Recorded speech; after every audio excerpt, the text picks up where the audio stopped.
ये कहानी रामपुर नाम के एक छोटे से गांव की है, जहां केतन नाम का गरीब किसान रहता था। केतन के परिवार में उसके अलावा उसकी पत्नी सोनल और एक बेटा अजय था, जिनके साथ वो खुशी खुशी रहता था। केतन के पास गांव में अपनी एक जमीन थी, जहां पर खेती कर वो अपने परिवार का पालन पोषण करता था। परंतु अब उसकी वो जमीन पहले की तरह उपजाऊ नहीं थी। अब धीरे धीरे उनका खेत भी पूरी तरह सूख गया था। एक दिन इसी चिंता में वो अपनी जमीन के पास बैठा होता है और कमाने का और कोई जरिया सोचने लगता है। दिन प्रतिदिन मेरी जमीन से उगने वाली फसल कम होते जा रही है। लगता है अब मुझे कोई दूसरी जमीन लेकर काम करना होगा, या तो कोई और जरिया ढूंढना होगा कमाने का। पर अब मैं यह जमीन के भरोसे नहीं रह सकता। चलो एक बार सोनल से राय लेकर देखता हूँ वो क्या कहती है इसके बारे में। केतन तुरंत खेत से अपने घर की तरफ चलने लगता है। घर पहुंचकर वो सबसे पहले अपनी पत्नी सोनल को आवाज देता है। सोनल जरा यहाँ आना, तो तुमसे एक जरूरी बात कहनी है। केतन की आवाज सुनकर सोनल वहाँ आ जाती है। बोलिए, आपने मुझे बुलाया किया? हाँ सोनल, मुझे तुमसे एक जरूरी विषय पर बात करनी है और तुम्हारी राय जाननी है। हाँ बोलिए, क्या बात है? सोनल, तुम तो जानती हो हमारी जमीन अब पहले की तरह इतनी उपजाऊ नहीं रही है, और अगर मैं ज्यादा खाद वगैरह डालने की कोशिश करूँगा तो कहीं और उसकी मिट्टी ना बिगड़ जाए।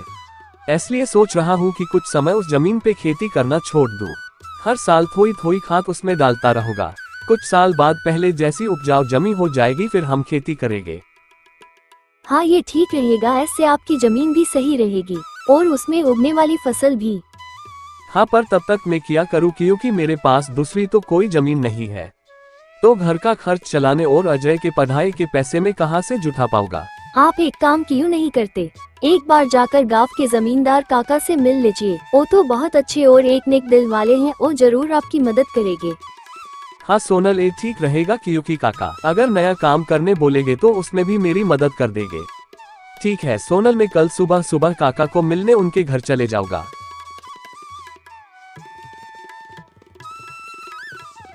अगली सुबह केतन जमींदार से मिलने उसके घर के लिए चल पड़ता है। जमींदार के घर के बाहर पहुंचकर जमींदार को आवाज लगाता है। काका, क्या आप घर पर हो? केतन की आवाज सुनकर जमींदार बाहर आता है। अरे आओ केतन बेटा, बोलो क्या हुआ, कुछ काम था क्या?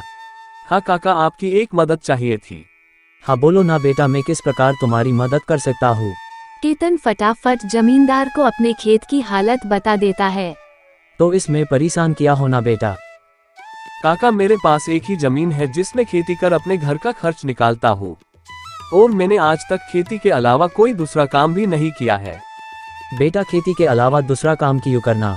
तुम एक काम करो, मेरे पास गांव के बाहर एक जमीन है, तुम उसमें खेती करो। पर काका, उससे तो तुम्हारा नुकसान हो जाएगा।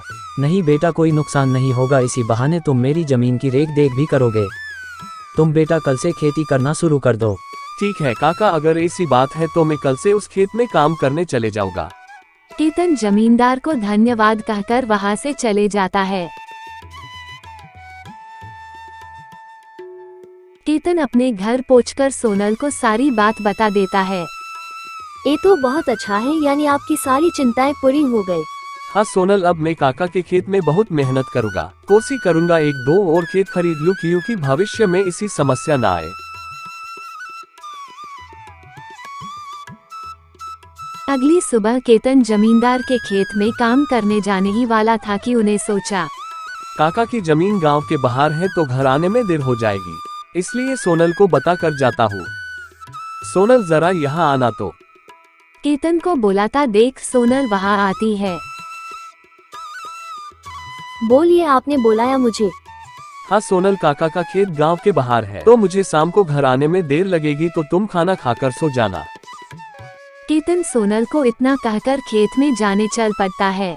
चलते चलते कुछ समय बाद वो गांव की बाहर वाली जमीन पर पहुंच जाता है। चलो अब पहुंच गया हूँ तो फटाफट खेत में काम करना शुरू कर देता हूँ। केतन अपनी कोदाल उठाकर खेत पर काम करना शुरू कर देता है। केतन को अभी काम करते कुछ समय हुआ था कि तभी पीछे से आकर सांप काट लेता है। सांप के काटने के कुछ समय में ही केतन चक्कर खाकर गिर जाता है। यह केतन सांप के काटने से बेहोश हो चुका था। उसकी खबर अब तक उनके घर वालों को नहीं मिलती। सुबह की अब रात हो जाती है और सोनल केतन का इंतजार कर रही होती है। माँ को इतनी परेशान देख अजय बोलता है, क्या हुआ माँ, पिताजी अब तक घर क्यों नहीं आए? बेटा, तुम्हारे पिताजी ने मुझे बोला था कि आने में देर हो जाएगी, तो शायद अब आ जाएंगे तुम्हारे पिताजी। जाओ बेटा, तुम सो जाओ।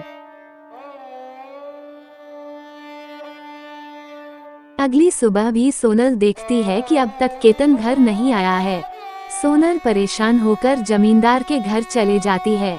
सोनल जमींदार के घर पहुंचकर केतन के बारे में पूछने लगती है। काका, केतन कल आपके गांव के बाहर वाले खेत में काम करने गया था, पर अब तक घर नहीं आए हैं। क्या बेटी, केतन अब तक घर नहीं आया है? चलो हम खेत में जाकर देखते हैं।